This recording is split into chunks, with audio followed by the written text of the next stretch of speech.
Boa noite para quem for de boa noite, dependendo da hora que você ver essa live. Então, bom dia para quem for de bom dia, boa tarde para quem for de boa tarde.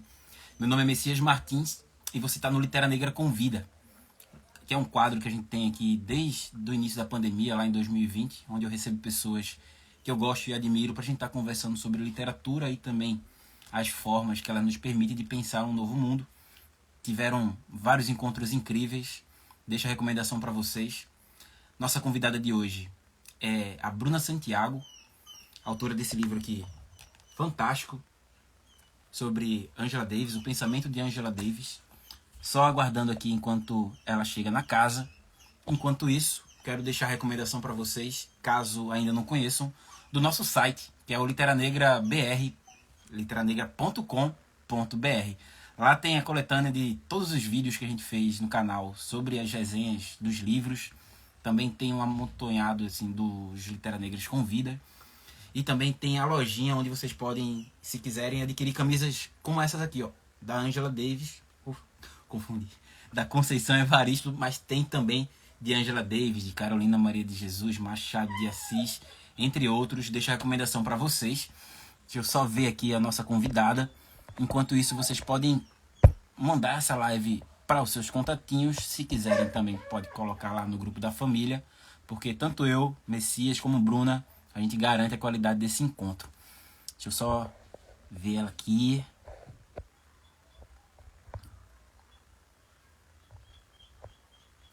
Vou começar pedindo desculpa também pela minha voz, né? Efeitos pós-carnaval. Pois é, rapaz, assim, muitas coisas. Correria, mudança, trabalhos. Mas estamos aí, viu? Inclusive, o último vídeo do canal foi na semana passada sobre o livro Todas as Letras, do Gilberto Gil. Deixo a recomendação para vocês darem uma conferida lá. E na semana que vem tem mais vídeo. E fiquem ligados também nas atividades do canal, porque todo mês a gente vai ter um Litera Negra Convida aqui. E, mais uma vez, garanta a qualidade. Deixa eu só ver a nossa convidada aqui. Bruna.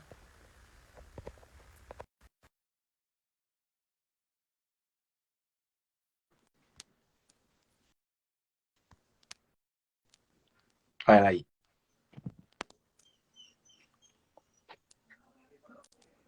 Oi, Oi, Bruna. Boa tudo noite. bem? Tudo bom? Boa noite. Pô, eu queria começar nesse momento agradecendo. Acabaram de me mencionar que eu tenho uns glitters aqui ainda, assim, efeitos, né? Carnaval. Vou ficar rotando e peidando glitter até o próximo carnaval. Vai Mas é achar que sobre isso, se vai não ter fosse muito sobre tempo isso, ainda. verdade. E parece até que eu nem brinquei de carnaval, né? Apesar dos glitters, assim, porque eu não tive nada roubado, não arrumei nenhuma briga, não dei nenhum PT, nem nenhum PSOL, que é tipo um PT pequeno. Mantive lá a sobriedade todos esses dias. Inclusive, já tô com saudade. Uma pena que o carnaval acabou, mas graças a Deus ano que vem tem de novo. Bruna, que bom te receber aqui. É uma satisfação, de verdade mesmo. A gente estava tentando isso já há algum tempo e eu fico feliz de a gente poder fazer esse encontro aí pós-carnavalesco, todo mundo aí com glitter. Acho apropriado. Eu que Bruna, agradeço estar muito aqui bem-vinda, viu? conversando com você. Obrigada. Agradeço muito o convite. É um prazer estar participando aqui com vocês, falando de literatura. Show. Eu tenho aqui uma pequena bio que tu mandou para mim. Vou aproveitar para pedir para o pessoal que ainda não conhece o trabalho de Bruna, possa estar seguindo o arroba dela, que está aqui na descrição também, Leituras Pretas.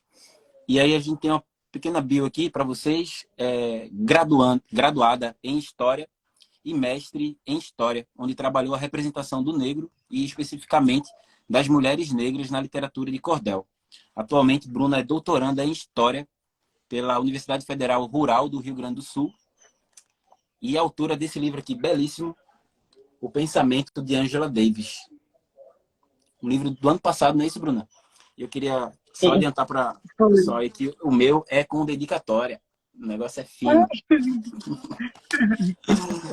Bruna, para quem não te conhece ainda na fila do pão, para quem também conhece um pouquinho do seu trabalho, te deixo à vontade, mais uma vez, muito bem-vinda. E fala um pouquinho de você. Fique à vontade. Então, deixa eu ver. Eu sou historiadora, né? entrei na universidade, já estava com 20 e um bocadinho de anos. Eu comecei a graduação em História. E o livro foi resultado do meu TCC. Eu fiz o TCC sobre Angela Davis. E no mestrado eu fui procurar estudar literatura de cordel e a representação do negro no Brasil, por entender que ainda era um tema que precisava ser captado um pouquinho para pensar. Eu sou paraibana, então, assim, na Paraíba há muitos trabalhos sobre literatura de cordel, mas eu via que ainda faltava, principalmente na história, um, um trabalho que viesse problematizar essa representação. E a gente deixava muito para a literatura fazer isso, para a galera das letras, estudar o cordel. E aí eu comecei a me dedicar a estudar um pouco mais de literatura, para pensar essas representações e estereótipos, e como pensar isso a partir da lente historiográfica. E agora eu mudei um pouquinho, estou no doutorado, agora eu estudo o Partido Comunista nos Estados Unidos e as mulheres negras, venho estudando algumas intelectuais negras, como Cláudia Jones, Angela Davis e Assata Shakur, pensando como essas mulheres contribuíram para a construção epistemológica radical negra e como há um apagamento das negras comunistas aqui no Brasil, né? A gente tem pouquíssimas coisas sobre isso, e que são poetas, são escritoras, tem textos belíssimos, como a Cláudia Jones, ela tem poemas, tem ensaios, coisas que ainda não chegaram aqui pra gente. Então, é pensar que essas mulheres estavam falando diversas coisas, diversas linguagens, e como o racismo e o anticomunismo agindo junto acaba retardando a chegada dessas sujeitas aqui no Brasil. Pô, muito importante esse teu tema, assim, acho incrível.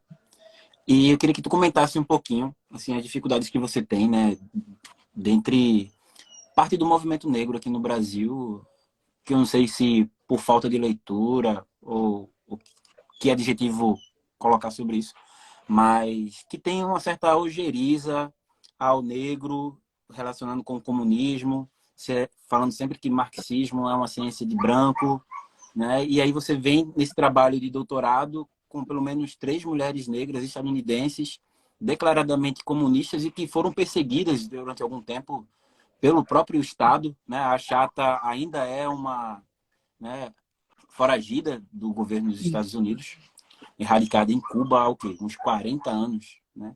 E lembrar que a própria Angela Davis já ficou nessa correria aí de ficar tendo que fugir do FBI, presa por 1 ano e meio, 3 pedidos de pena de morte para ela, como se ela pudesse morrer 3 vezes, né? Se você puder comentar um pouquinho sobre isso para a gente.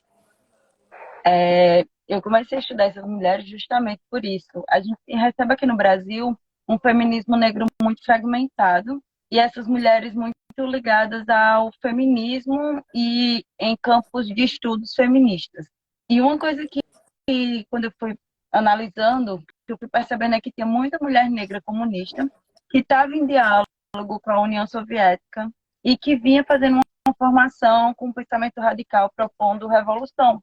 E quando a gente começa a pensar o marxismo negro, quando a gente começa a pensar os processos de construção de diversos partidos, a gente vê a presença massiva de população negra. Então, meu primeiro incômodo foi a imagem de Angela Davis, que chega muito fragmentada e distanciada do feminismo abolicionista que ela propõe, né, o fim das prisões e um projeto revolucionário. Então, a chegada de Angela Davis acabou me incomodando um pouco, como em alguns momentos o marxismo de Angela Davis é retirado, nos ciclos marxistas, como a sua identidade de sujeita negra é retirada, é como se cada grupo usasse o que lhe convém, e Angela Davis é uma autora que vai pensar os processos democráticos nos Estados Unidos, o legado da escravização, como as prisões atuam enquanto uma continuidade dos processos de perseguição da população negra. E então, quando eu comecei a ler essas mulheres, eu acabei vendo que elas estavam sempre muito críticas a uma falsa ideia de democracia dos Estados Unidos. Então, elas vêm pensando o avanço do neoliberalismo, os sentidos democráticos, todas elas, as 3, foram perseguidas pelo Estado. 2 fizeram parte da lista dos 10 mais procurados dos Estados Unidos. Cláudia Jones foi exilada e morreu no exílio. A Assata Shakur foi exilada e a gente sabe que dentro do processo estadunidense, eu acredito que ela não volte mais. Inclusive, há pouquíssimo tempo, no governo Barack Obama, ela retorna para a lista dos mais procurados. Então, tem uma oferta pela Assata Shakur muito alta. E a Angela Davis, que vai ter uma trajetória mais peculiar, que ela vai ser encarcerada, mas consegue sua liberdade em um movimento global. Tanto por ser parte do Partido Comunista naquele período, e houve uma movimentação do próprio partido pela liberdade dela, junto com os movimentos negros, e o contexto que ela estava inserida, acadêmico. Então, mesmo com cada particularidade, você vê mulheres ligadas a processos revolucionários que foram perseguidas, presas, exiladas, e isso vem de uma tradição de perseguição. Então, assim, eu identifico mulheres negras comunistas desde 1920, que já falava da tripla opressão da mulher negra, o que hoje a gente entende como estudos interseccionais. Então, a gente recebe essas mulheres fragmentadas, então, são mulheres que estão pensando na situação do homem negro, estão pensando, cobrando o próprio Partido Comunista, né, por um pensamento radical e que pensa a situação da mulher negra específica na sociedade estadunidense, e que são criadoras de um pensamento muito erudito dentro do marxismo, mas que aqui as traduções não chegaram ainda. A Assata Shakur, a tradução dela chegou agora esse ano, pela Palas Editora, de uma das suas autobiografias. Cláudia Jones, a gente só tem um artigo traduzido, que é um artigo de 1949, não tem mais nada. Tá para sair agora pela Lavra Palavra a biografia à esquerda de Karl Marx, que é um livro assim excepcional, porque a história e suas coincidências. A Cláudia Jones, ela foi exilada e foi enterrada no cemitério que o Marx está enterrado, só que Uhum. ela foi completamente apagada. Ninguém sabia quem era Cláudia Jones, quem estava à esquerda de Cláudia Jones. E aí esse livro começa traçando uma analogia dos túmulos. É belíssimo. Como o imponente homem branco vai estar lá, todo mundo sabe, está no roteiro do cemitério, vai ter toda essa reverência, e como uma mulher negra que foi dirigente do Partido Comunista nos Estados Unidos, se criou dentro do partido, foi da Juventude Comunista, teve um papel fundamental para os estudos da tripla opressão na década de 40, e acaba que a sua memória pós-morte é completamente apagada, é destruída, né? E aí só depois dos anos 2000 que vai ter esse resgate nos Estados Unidos da memória da Cláudia Jones. E aí o livro começa fazendo essa analogia. Uma biógrafa, outra mulher negra, vai fazer esse trabalho que é resgatar a Cláudia Jones, e ela começa pelo túmulo, dizendo Uhum. assim, até em morte, a história se impõe, né? A história do apagamento, como uma mulher que foi fundamental para o pensamento marxista acaba sendo esquecida. Então, assim, pensar essas mulheres dentro do processo revolucionário e indo construir ideia de que marxismo e a luta negra sempre foram polos opostos, porque quando a gente vai analisar o processo histórico, a gente vai ver que tem mais diálogo do que contradição. Os próprios movimentos de independência em África, né, se a gente for tirar alguns nomes, assim, ícones do continente, como Amilcar Cabral, Tomás Sankara, Samora Machel, a gente vai falar de negros marxistas, né, comunistas. Se a gente vai para o Caribe, o próprio Fanon também tinha uma pegada muito materialista, dialética também. E, assim, só queria fazer um parêntese agradecendo mais uma vez todo mundo que está chegando nessa live. Vocês podem ficar muito à vontade de fazer qualquer pergunta para a Bruna. A gente vai organizando aqui. E eu queria que tu comentasse um pouquinho ainda sobre isso, Bruna. Se tu encontra nesse teu trabalho de doutorado uma resposta para essa certa ojeriza de certos grupos com essas duas vertentes, né? Marxismo e movimento negro, pessoas negras e comunismo. Sim, eu acho que o anticomunismo, ele vem com o avanço do neoliberalismo, ele chega muito forte aqui no Brasil. A gente tem uma construção de movimento negro se a gente for pensar a formação dos movimentos negros brasileiros, a gente vai ver a dificuldade que foi entre os movimentos negros e o Partido Comunista de estabelecer um diálogo. A gente tem um avanço do fascismo dentro do movimento negro, se a gente for pensar a Frente Negra Brasileira. Então, assim, a história do nosso movimento negro ela é feita com tensões, né? A gente vai ter setor da Frente Negra Brasileira que vai flertar diretamente com o fascismo, e a gente vai ter um setor trotskista. Então, assim, primeiro a gente parte da ideia que são grupos hegemônicos, né? Então, a gente tem várias vertentes. A gente tem uma esquerda muito difícil no Brasil também, que é uma esquerda que se embebedou no mito da democracia racial. Então, o mito da democracia racial não foi um problema só da nossa direita, que queria minimizar as questões da raça. A esquerda também se apegou a isso com a ideia que um movimento negro, hoje como chamam identitários, iria fragmentar a luta. Então, a ideia que havia uma classe que, acima de tudo, acabou dificultando os diálogos. Então, a gente tem, no processo histórico brasileiro, um difícil diálogo entre esquerda e movimento negro, que vai ser estabelecido só no período ditatorial, assim, mais fortemente. É depois do período ditatorial que a gente vai ter um movimento negro de esquerda. Assim, como a gente pode entender que é um movimento negro contemporâneo, e aí com a abertura da ditadura, a gente vai ter esse movimento negro mais alinhado à esquerda, mas até então a gente tinha muito conflito. E a gente vive em um país que a democracia é muito frágil, muito falha e de perseguição. Então a gente começa uma república em 89, daqui a pouquinho a gente já está num processo ditatorial. Aí a gente tem república, processo ditatorial. A gente passou fino agora em outro processo ditatorial. Então, assim, o Brasil ele tem essa ojeriza que vai enfraquecendo os movimentos. E há uma perseguição muito forte aos comunistas, e você sendo um sujeito negro, você já é visto como subversivo. Então, assim, por exemplo, a Lélia Gonzalez, o Abdias Nascimento, todos tinham ficha no DOPS. Porque o fato de você ser um sujeito negro que falava do racismo, você já é posto como subversivo. E isso é uma chamada que é interessante, que a própria Angela Davis faz, que é o anticomunismo e o racismo antinegro, eles vão estar alinhados de tal modo que até o negro que nega o comunismo vai ser visto como subversivo em um regime ditatorial. Porque a perseguição aos comunistas é uma perseguição ao negro, tendo em vista que ele é um sujeito marginalizado. A não ser que você esteja alinhado com a direita, por exemplo, você vai ser visto enquanto um sujeito subversivo, porque você não pertence àquela sociedade de fato. Então, a gente tem no Brasil um avanço do neoliberalismo que tenta fragmentar as lutas, deixando muito em um campo de uma representação abstrata, como se apenas a representação fosse resolver os problemas da população negra, tirando uma radicalidade do pensamento revolucionário. Mas a gente também teve diálogos difíceis. A gente tem uma esquerda marxista que pouco se interessa pelo marxismo negro e que durante muito tempo foi responsável por cultivar essa ideia de que o marxismo não correspondia às questões da população negra, coisa que a gente tem desde a década de 50, textos importantes de pensadores negros. Foi traduzido agora Um Milagre, que é Marxismo Negro.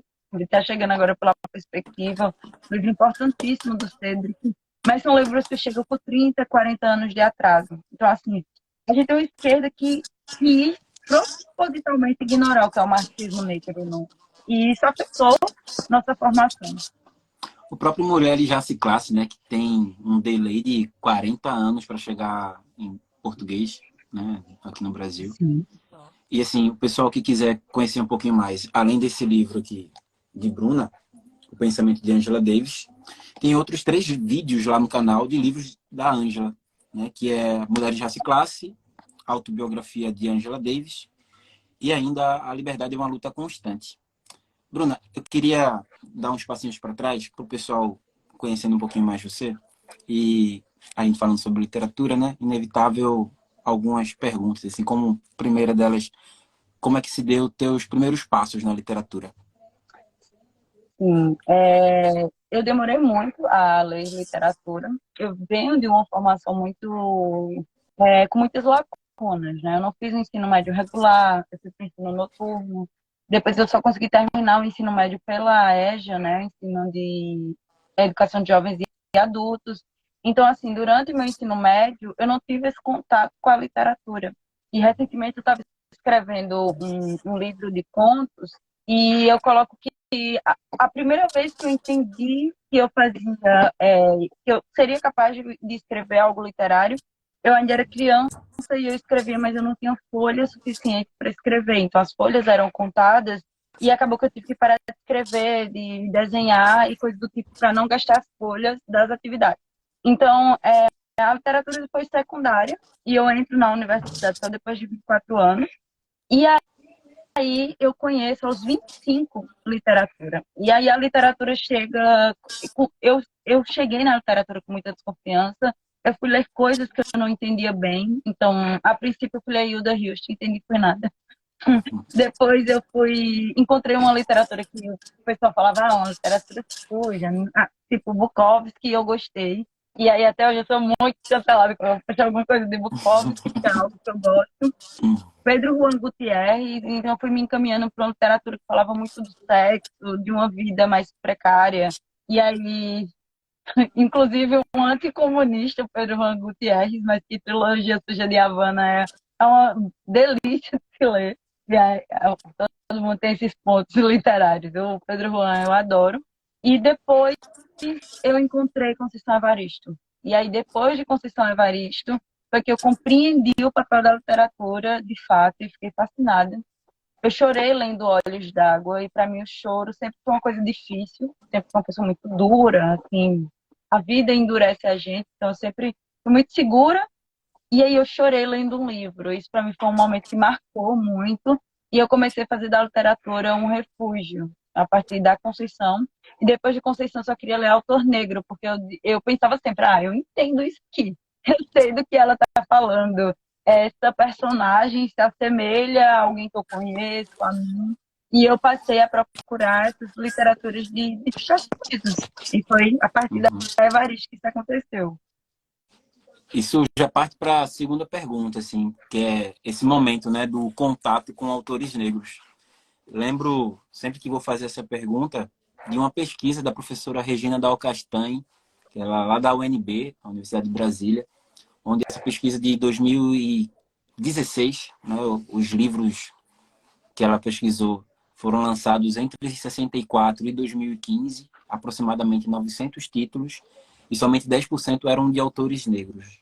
Entre eles estava ali Carolina Maria de Jesus. E aí a gente sempre demora mais, né? Para mim, demorei bastante também para ter contato com esses autores negros. Já não tinha muito cabelo na época. E eu queria que tu comentasse sobre, né? Você já estava falando um pouquinho primeiro de Conceição, e como é que foi para você, né? Assim, essa experiência de se ver ali naquilo que está valendo. Porque se, por um lado, somente 10% dos autores eram negros, nessa pesquisa da professora Regina, quase 90% dos personagens eram homens brancos do eixo Rio-São Paulo, que eram só representações, muitas vezes, dos seus autores. E queria que tu comentasse um pouquinho sobre isso, como é se ver numa obra. Eu gosto muito dessa pesquisa da professora Regina. Inclusive, eu uso na minha dissertação, porque na dissertação eu queria falar de literatura de cordel, mas eu sou nordestina, né? Eu não queria contribuir para uma leitura estereotipada do cordel, que as pessoas acham que o mal do mundo está no Nordeste, o patriarcalismo nordestino. O racismo é o fim do mundo no Nordeste, então o patriarcalismo nordestino seria responsável por toda a desgraça. E aí eu começo falando do pensamento social. Eu acho o pensamento social brasileiro o que a gente tem de maior de supremacia branca. E aí eu começo trazendo, principalmente escritores do eixo Rio-São Paulo, que é para dizer assim, ó, os estereótipos para a população negra tá aqui. Depois eu vou para o cinema, eu vou para a TV e chego na literatura canon. Então eu uso muito a professora Regina para fazer esse panorama quando eu estou falando da literatura, quem é o personagem negro, porque um capítulo eu gastei todo para falar isso, e quando você pega, você nem percebe. Acho que isso é uma dissertação sobre cordel ou não. Eu não falo de cordel só no segundo capítulo, porque os cordéis, eles são muito violentos. Então, assim, eu identifico a representação do homem negro sempre relacionada ao estuprador, ao escravizado enquanto a desordem do sistema escravocrata. Ele tem descrições de senhores bondosos. Então, assim, o homem negro ele vai sempre aparecer relacionado ao demônio, ao estupro, à violência, sempre tentando possuir uma mulher branca. Então, há estereótipos específicos para a gente nesse cordel.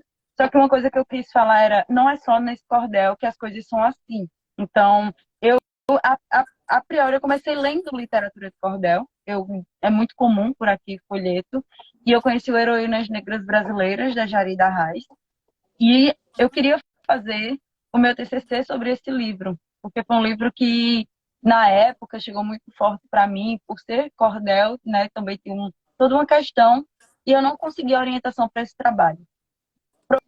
Professores olharam e dizer, não, isso é lugar, eu não vou trabalhar com isso, isso é lugar de fala, é, coisas muito superficiais, dizendo que empoderamento era uma pobreza epistemológica. Então, assim, eu não consegui orientação para esse trabalho e foi através dessa rejeição que eu comecei a ler literatura negra, de fato. Então, eu comecei com os cordéis e aí eu comecei a ler só autores negros. Deu aquela revolta, eu disse, eu não vou ler mais esse branco aqui, só vou ler para criticar, agora eu quero ler negro. Então, eu comecei a ler pensamento social, pensadores que eu vejo que se enquadravam no pensamento social brasileiro negro, Guerreiro Ramos, Clóvis Moura, Lélia Gonzalez, Beatriz Nascimento. Tanto é que meu TCC sobre Angela Davis, se você vê as referências bibliográficas, tem pouquíssimos brancos, porque foi uma escolha política na escrita de não trabalhar com branco. E a literatura chega nisso tudo, porque Conceição Evaristo chegou nessa revolta que eu estava de não querer ler branco mais, de não querer ver os professores brancos. Então eu estava com muita raiva, sofrendo racismo dentro da universidade. E eu li Olhos d'Água, e Olhos d'Água foi um livro que, de fato, me deixou muito mal, porque eu chorei muito, mexeu em subjetividades. Conceição, ela vai falar dessas escrevivências que muitas vezes confundem com nossa trajetória enquanto mulheres negras. E depois eu fui ler Carolina Maria de Jesus, Quarto de Despejo, que foi outro livro que me dilacerou muito, porque as experiências da pobreza, da fome, da miséria, perpassou muito minha trajetória. Então, foram livros que foram me pegando muito forte, e eu fiquei, agora eu quero ler isso. E eu comecei a ler mulheres negras na literatura. Aí conheci o romance histórico da Eliana Alves Cruz, que é algo que eu acho extremamente fascinante, eu amo. Aí li Água de Barrela, o filme do Caju Valongo. Fui vendo, assim, a Eliana é uma pessoa que eu admiro, tá entre minhas escritoras favoritas. E eu Já percebi um abracei ela. É Ah, incrível. Desculpa te interromper, mas... ela é maravilhosa. Eu sonho em Tem conhecer até um ela Litera Negra com pessoalmente. vida com ela aqui, sabia? Ai, eu vou procurar. Eu amo a Eliana. E aí, recentemente, ela ganhou Jabuti de contos, né? Então, assim, eu comecei a ver que essa escrita de mulheres negras me perpassava muito. E agora, só recentemente, eu fui ler Homens Negros na Literatura. E aí eu li o Jefferson Tenório, que o Avesso da Pele pegou também com muita força pela análise de um professor no Rio Grande do Sul e todas essas questões. E depois eu fui ler o James Baldwin. Então, assim, eu acabei mergulhando numa literatura que trazia Uhum. temas do meu interesse, de fato. Né? Então, literatura erótica negra, pensei esse Corpo Negro, os poemas de Audre Lorde. Então, eu descobri infinidade de coisas que eu acho que nunca seria apresentado para mim numa graduação, por exemplo. Não chegaria. E aí, sempre pesquisando, e aí você lê um, aí vai para outro, quando você vê, está extremamente envolvida. Então, é uma Uhum. literatura que dói em alguns momentos, porque trazem os sujeitos negros em suas complexidades, né? E eu acho que é uma coisa importante colocar também esse sujeito negro enquanto um indivíduo que tem dilemas existenciais, tem dilemas sexuais, tem outras coisas que não só o racismo, se a gente for pensar só no sentido de toda uma literatura voltada para o racismo. E aí, quando a gente vai ver a imensidão de trabalho, a gente vê que a raça é centralidade nas nossas experiências, mas há muitas outras experiências, né? Ao sexo, ao gozo, ao sofrimento, a paixões, a ausência também dos afetos, e tudo isso vai compor essa literatura de um modo mais amplo, que não vai se restringir a uma análise superficial da branquitude, que acredita que a gente fala de um único tema, que a gente escreve sobre uma única coisa, mas há uma gama de personagens, tanto é que a Evaristo fala, né? Mulheres se identificam como escrita, LGBT se identificam com a minha escrita, porque é uma escrita que toca em vulnerabilidades. Então, é voltada para pessoas negras, né? Ela coloca isso, mas todos esses sujeitos em processos de vulnerabilidade se identificam em alguma medida com essa escrita. Isso é uma coisa que foi muito forte para mim entender que há coisas da minha experiência que podia ser literatura. Uhum. Aproveitar essa oportunidade, Bruno, para dizer que tem alguns vídeos lá no canal, né, da Conceição, próprio Olhos d'Água, com o Ponce A. Vicêncio também. Da Eliana, você falou, tem vídeo da Água de Barrela e também Nada Digo de Ti que em Ti Não Veja, que é um romance histórico maravilhoso, que conta a história de Vitória, uma travesti que teria vivido no Brasil em 1700. Incrível, deixo a recomendação para vocês conferirem, se quiserem. E, Bruna, teve uma pergunta aqui de Suelen, porque você é doutoranda lá na Universidade Federal Rural do Rio Grande do Sul, né? E quando eu soube, eu pensei, importante é que Bruna tem saúde, né? E tomara que se mantenha. Porque... Mas, assim, aí uma das perguntas da Suelen foi como você como mulher preta, doutoranda, se você se sente sozinha na sala de aula e contasse um pouquinho dessa experiência. É, então, o Brasil é a contradição. Eu me sinto muito acolhida no programa aqui da Universidade, é da Universidade Federal do Rio Grande do Sul, e eu vim para cá porque meu tema tem uma rejeição muito grande. Então, assim, eu acho que a minha trajetória enquanto pesquisadora negra foi trajetória de rejeição, porque eu queria estudar literatura de cordel e raça, e não consegui orientação na graduação. Então, esse livro ele nasceu como um tapa-buraco, porque eu tinha passado no mestrado, e eu passei no mestrado com material que foi recusado na graduação. Então, assim, eu sentei, fiz meu projeto e mandei, passei no mestrado. E não tinha um TCC. E aí eu fiz um TCC, eu tive uma professora muito querida que me apoiou na graduação. E ela deu uma chamada assim, ó, a Bruna vai ter que defender de todo jeito. E aí você vê, é um TCC sem orientação. No mestrado eu fui estudar literatura de cordel na UFES, que é a Federal de Sergipe. E aí meu orientador já era um homem negro, que foi o Patrônio Domingos, então assim já foi outra experiência. Tive muita liberdade e compreensão dele para fazer meu trabalho. E no doutorado eu estava fazendo doutorado em sociologia na UFES e era muito racismo, muito racismo. Ao ponto de professor branco falar que filosofia decolonial. Eu não trabalho com decolonialismo, mas quando você vê um nome branco, você supõe tudo sobre ele, né? Não trabalho com decolonialismo, e aí ele falou que decolonialismo era filosofia de segunda classe, que o movimento negro não construía epistemologias, apenas críticas políticas. Chegou um momento que ele estava falando do pensamento de Kant, e eu disse para ser interessante falar como esse pensamento fundamentou o racismo moderno da filosofia. Ele ficou muito chateada, ao ponto de dizer, você está me chamando de racista? E eu ironizava muito já. Agora no doutorado você já está calejada. E eu brinquei com ele, eu brinquei sozinha, né? Porque eu ficou puta. Eu disse, e o senhor é Kant, por acaso? Estou falando que Kant é racista. Você tomou para você, né? O problema é seu. Então, assim, o homem tem um ego tão grande que estava se comparando a Kant. E aí foi muito ruim. E meu orientador, que era o Petrônio, em sociologia ainda, ele disse assim, você tem que sair do Nordeste, porque você trabalha dois temas muito específicos, que é marxismo negro e Estados Unidos. E aí ele disse, ou você vai para o Rio Grande do Sul, ou você vai para São Paulo, para a USP. Vai ser os únicos lugares que você vai conseguir fazer essa pesquisa bem. E aí eu passei um doutorado lá em Sergipe, no Maranhão, e na URGS, e aí eu fiquei pensando, não, eu vou para a URGS, e foi um acerto, porque eu cheguei na URGS, minha orientadora é uma mulher negra, maravilhosa, tem as disciplinas, eu estou só com disciplinas sobre pessoas negras, eu tenho uma disciplina sobre Baru, sobre teoria negra. Eu tenho esse privilégio de estudar só com professores negros atualmente. Isso é muito importante para mim, que vim de uma graduação muito difícil, de um mestrado muito difícil e que estava no doutorado muito difícil. E aí é que vem as contradições, que eu encontrei isso no Rio Grande do Sul, que é, por si só, muito xenofóbico. Então, assim, Porto Alegre é uma experiência, dentro da universidade é uma experiência, fora é outra. Então, é muita xenofobia. E aí, no período da eleição, foi horrível, né? Um processo muito ruim, porque eles viam o nordestino, já relacionava Lula aos problemas do mundo, e vinha toda aquela coisa de pessoas olhar para mim e perguntar se eu tinha terminado o ensino médio. Então, assim, muita coisa. Mas dentro da universidade foi a bolha que eu encontrei para desenvolver essa pesquisa. Então, uma coisa que rompe também muitos mitos, como se a gente fosse o Nordeste, eu acredito que a gente tomou o mito da democracia racial para a gente.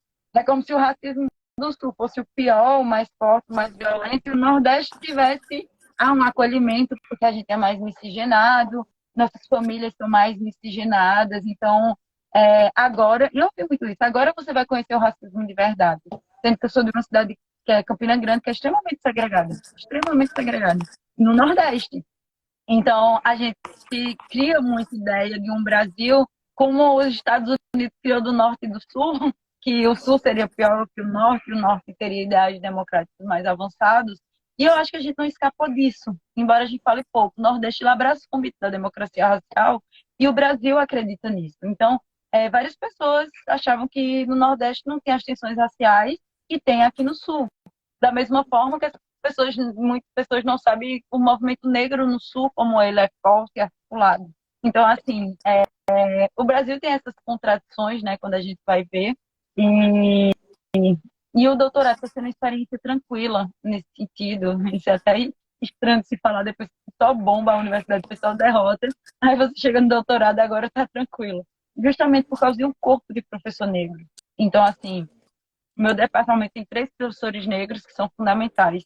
Eu vou para o departamento de educação, que só tem uma professora negra, mas essa mulher, assim, dá o nome dentro da universidade, ela acolhe os estudantes negros de um modo que é um presente na trajetória. Então, é a primeira vez que eu tenho relações afetuosas com professores e justamente por serem negros, por serem militantes e por ter esse compromisso com uma URGS antirracista, né? Então, professores negros educando a universidade racista como sempre. Que ótimo.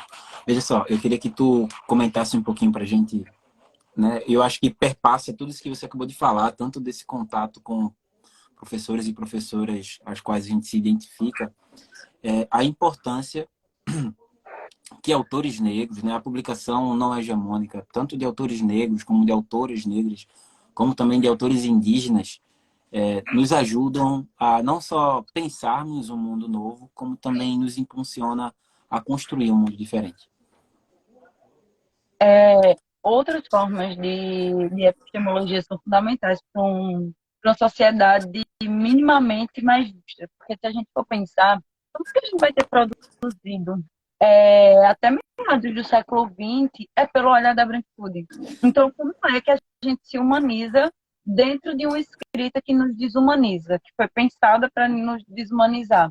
A gente vai ter o direito baseado em ideais racistas. A gente vai ter a filosofia ancorada em ideais de supremacia branca. A gente vai ter a literatura que traz toda essa carga desse pensamento. E aí eu acho que Clóvis Moura ajuda a gente a pensar muito isso. Em Sociologia do Negro Brasileiro, ele vai trazer um panorama das razões econômicas, né? Dos estereótipos e do racismo, e ele tem um tópico que repete na literatura os estereótipos do pensamento social brasileiro. Eu acho que Clóvis Moura é um dos pensadores mais completos que a gente tem em relação ao Brasil e também fora do Brasil. Temos que ele já trabalhava antes, ganhando notoriedade na década de 90 no exterior. E aí o Clóvis Moura, ele vai desde, por exemplo, do livro Dialética Radical do Brasil Negro até Preconceito de Cor na literatura de cordel. Para mim, uma pessoa que faz isso é genial. Ele transita muito e mostra a importância de pensar subjetividades negras, cultura negra, reprodução do racismo nas ferramentas culturais. Então, assim, como é que a gente pensa um sujeito negro dentro de uma macroestrutura, a gente vai denunciar a exclusão do negro do mercado de trabalho se a gente não pensar como isso vai afetar na cultura, isso vai afetar no afeto, isso vai afetar na formação subjetiva desses sujeitos. Então, a gente vai ter todo um olhar, eu gosto muito quando a Bell fala, um olhar sádico da branquitude sobre a gente, e esse olhar vai dizer como a gente deve amar, como a gente deve gozar, como a gente deve viver, no que a gente deve trabalhar. Então, o tempo todo é uma branquitude que nos odeia, falando sobre nós. E quando essa inserção negra que vai questionar assim, e eu, né? Meu olhar sobre isso é esse. Eu não vou ser mais um objeto das tuas pesquisas e eu vou escrever o que eu acredito. Beatriz Nascimento, ela fala, né, de uma sociologia do exótico. Como a sociologia exotiza nossos corpos o tempo inteiro, e é preciso um novo olhar. Então, ela vai fazer um novo olhar sobre o quilombo, sobre a favela, ela vai fazer aquele texto maravilhoso do documentário Ori. Então, quando a gente traz novas formas.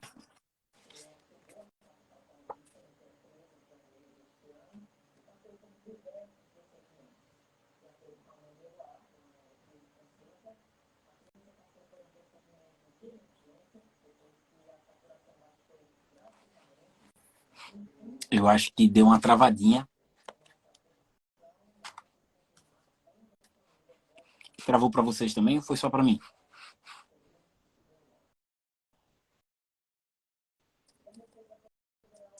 Ih, eu acho que ela caiu. Deixa eu só ver aqui para fazer o convite de volta. Só um minutinho. Vocês estão gostando da live? Eu tô achando fenomenal. Cadê, Bruna?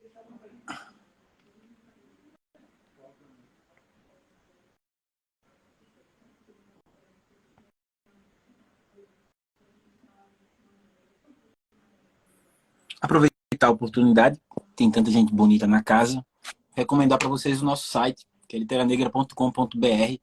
Enquanto o Bruno está voltando, deixar a recomendação, porque tem um monte de vídeos lá, tanto dos livros que a gente resenha lá no canal, como também uma coleção de todos os Literanegras com vida que a gente já teve.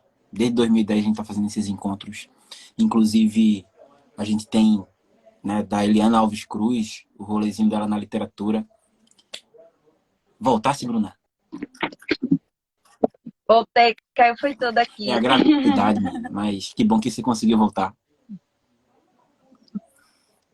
Neguinho presidente está dizendo que você é uma grande potência e só temos a concordar. Igor Ferreira disse que está gostando demais. Se vocês quiserem fazer perguntas para a Bruna, esse é o momento. E sem querer atrapalhar o teu fluxo, né? A internet caiu, mas você estava dizendo... Sim, estava falando justamente dessa possibilidade de pensar o sujeito dentro da sua pluralidade, que não seria possível a partir de uma epistemologia branca. Então, assim, a teoria da história não me explica, a psicologia não me explica. Enquanto sujeito negro, a gente tem particularidades que precisam ser pensadas por sujeitos negros. Então, assim, pensar um homem branco escrevendo Peles Negras, Máscaras Brancas, pensar uma mulher branca escrevendo Tornar-se Negro, da Neuza, são experiências que são fundamentais no fazer teórico e que a branquitude não se interessaria se não fosse essa pressão, né, desse surgimento desses intelectuais negros, como não seria possível pensar outra forma de mundo a partir desse olhar supremacista branco, porque o que a gente tem informações culturais, informações de saberes, supremacia branca. A gente entra na universidade com 95% de corpo docente de pessoas brancas. A gente entra em empresas com 90% dos trabalhadores brancos.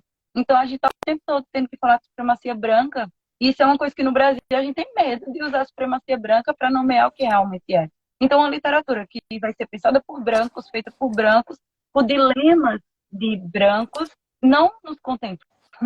Então, assim, há dilemas ali que eu nunca vou viver.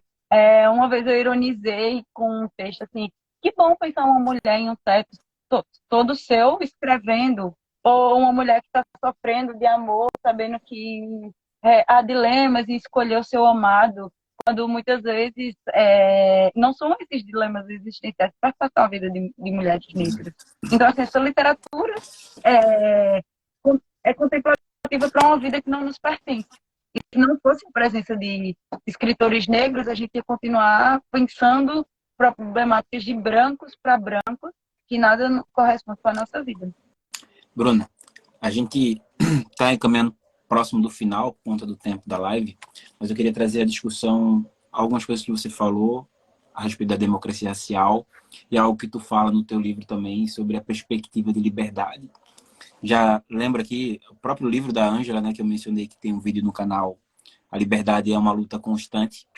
E aí, esse mito da democracia que tu falou, assim, acaba caminhando de mãos dadas e todo o corpo abraçado com a marginalização, né, de grupos negros inteiros, né? A própria questão da criminalização, né, desde passando ali para o início da República, a gente já tem um monte de lei colocando a questão da vadiagem, tanto nos Estados Unidos quanto aqui no Brasil também, guardadas as devidas proporções. Se de um lado a gente teve as leis de Jim Crow lá nos Estados Unidos, aqui eu lembro da conversa que tive com a Eliana, ela mencionou que a própria tia dela dizia que quando subia no ônibus e ele estava cheio e subia uma pessoa branca, as pessoas negras tinham que levantar. Embora não fosse algo que tivesse na lei brasileira, era algo que estava ali no cotidiano, né? E aí eu queria que você comentasse um pouquinho sobre essa questão aí da marginalização, essa própria questão do mito da democracia racial e essas perspectivas de liberdade que a gente tem atualmente. Durante muito tempo, a gente se ancorou na ideia de que o racismo no Brasil seria mais leve, porque não foi institucionalizado por leis como foi nos Estados Unidos ou na África do Sul. Sendo que o Brasil teve leis que proibiam negros exercer, por exemplo, o direito à educação. Então, a gente tinha a republicana contra isso. Tem um grupo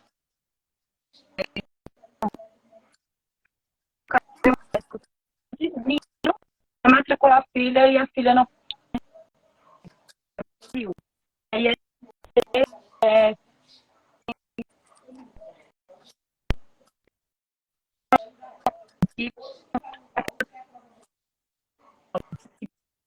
sair da graduação.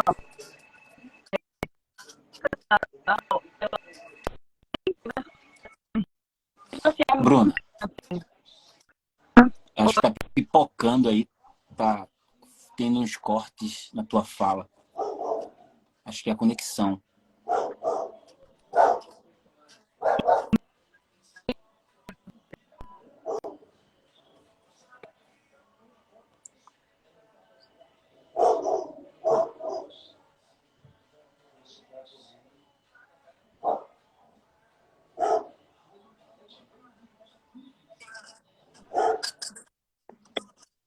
Voltou. Eu acho que voltou. A internet tá horrível. Assim, eu acabei perdendo toda a sua fala, porque ficou cortando e eu acabei não... Se tu puder repetir, Agora agora estabilizou, estabilizou. né? Acho que agora é. Sim. Então, assim, o mito da democracia racial ele vai ter diversas contradições. Porque ao passo que o Brasil vai vender uma imagem de que a mestiçagem venceu o racismo, o nosso grande problema é a ideologia da mestiçagem. Se não tem negro, não tem branco, se é todo mundo um tipo brasileiro, logo não tem racismo. Isso é a imagem que se vendeu durante muito tempo e que é pega na década de 30 pelo Estado brasileiro. Então, isso vai virar política de Estado, a ideia de que não existe racismo no Brasil. Ao mesmo tempo que a gente vai ter perseguição de capoeira, perseguição de samba, perseguição de lavadeiras. Tem um livro que é muito interessante, que o nome é Libertas entre Sobrados, em que a pesquisadora Lorena Telles ela vai pensar a trajetória de mulheres negras no trabalho doméstico e como as lavadoras vão ser perseguidas no Brasil, vão ser presas pela lei de vadiagem, por exemplo. Lavadeira que tem toda aquela vem do processo colonial, vão ser vistos no início da República como elementos vadios. Então, assim, as leis de vadiagem vão limitar a presença negra nos espaços, na religião, na cultura. Tanto é que o início do século é marcado por um processo de aculturação muito forte. Pessoas negras que buscam se distanciar do que se chamava de africanidade. Porque tudo que era visto como da população negra era criminalizado e visto como retrógrado. Então, há um período das próprias organizações negras buscarem se aculturar aquilo que a branquitude estabelecia para poder viver dentro dessa sociedade. Seria também um processo de resistir ao extermínio naquele momento. Então, a gente vai ter uma negação da identidade negra. Então, o país que se diz democrático racialmente, é o país que nega seu elemento negro e indígena da sua identidade. Então, e é bom lembrar que é no pós-abolição que as teorias racialistas vão avançar. Então, a gente tem a escravização, aí a abolição. E o que é que a gente vai ter? Uma ciência voltada a dizer que o negro é criminoso em potencial, presta, e isso é nossa, hoje chamam de pseudociência, mas era a ciência da época. Então era com o aval científico que isso ocorria, né?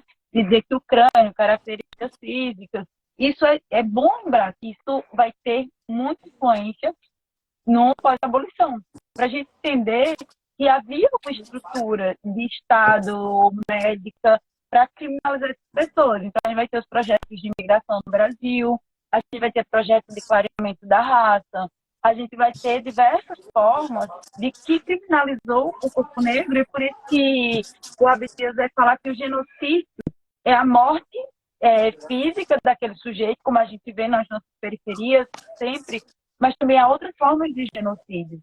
O ataque à cultura, a acculturação, no caso, a gente vai ter os projetos imigrantistas, a gente vai ter estrada de trabalho, a prostituição, da negro. Então, vai ter também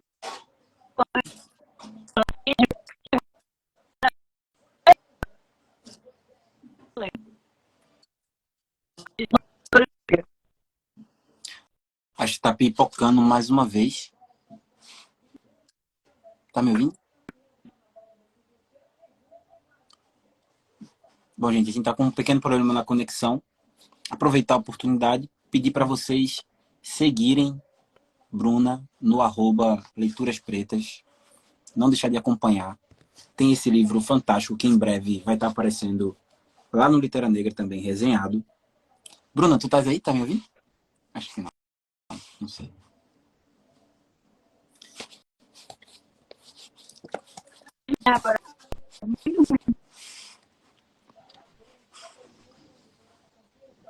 Estás aí? Não sei se é a minha, não sei se é a sua, não sei se é a nossa. Mas assim, deixa a recomendação para todos vocês acompanharem Bruna Santiago no Leituras Pretas. Tem tanto aqui no Instagram como lá no Twitter também. Bruna, voltasse, né? A gente tá perto do final por conta do tempo. Só queria que tu pedir desculpa pela conexão, né? Dizer que eu adorei esse momento que a gente teve, essa troca de conversa, assim. Já era um negócio que eu queria fazer mais tempo. Acho que a gente pode fazer em outro momento também, com mais calma. E se você tiver Pix, né? Sim, quiser informar o pessoal que quiser colaborar com você, que quiser adquirir o seu livro também, queria que você se sentisse à vontade nesse momento, assim. Mandar um beijo para todo mundo. Fique à vontade, a casa é sua. E mais uma vez, muito obrigado pela presença. Eu queria agradecer o espaço para essa conversa, uma conversa super boa, e é bom às vezes a gente fazer isso. Pedir desculpa pela conexão, hoje está um pouquinho ruim. E convidar para conhecer o meu trabalho, meu livro, que está disponível na Amazon, pode adquirir comigo.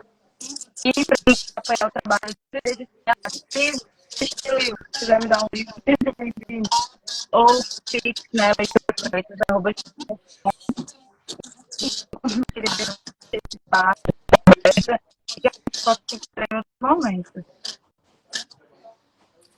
Gente, é isso. Essa live vai ficar salva aqui no Instagram. Se vocês quiserem compartilhar ela com quem quiser, fique à vontade. E depois a gente está subindo ela lá no YouTube também. Deixo a recomendação para vocês seguirem as redes sociais do canal, de Bruna, e também acompanharem lá o nosso site, que é literanegra.com.br. Obrigado a todos vocês que compareceram. E Bruna, mais uma vez, especialmente, muito obrigado, viu? E obrigado pelo livro com dedicatória. Gosto muito de livro com dedicatória. Valeu, gente. Valeu, Bruna. Boa noite para vocês. Tchau, tchau.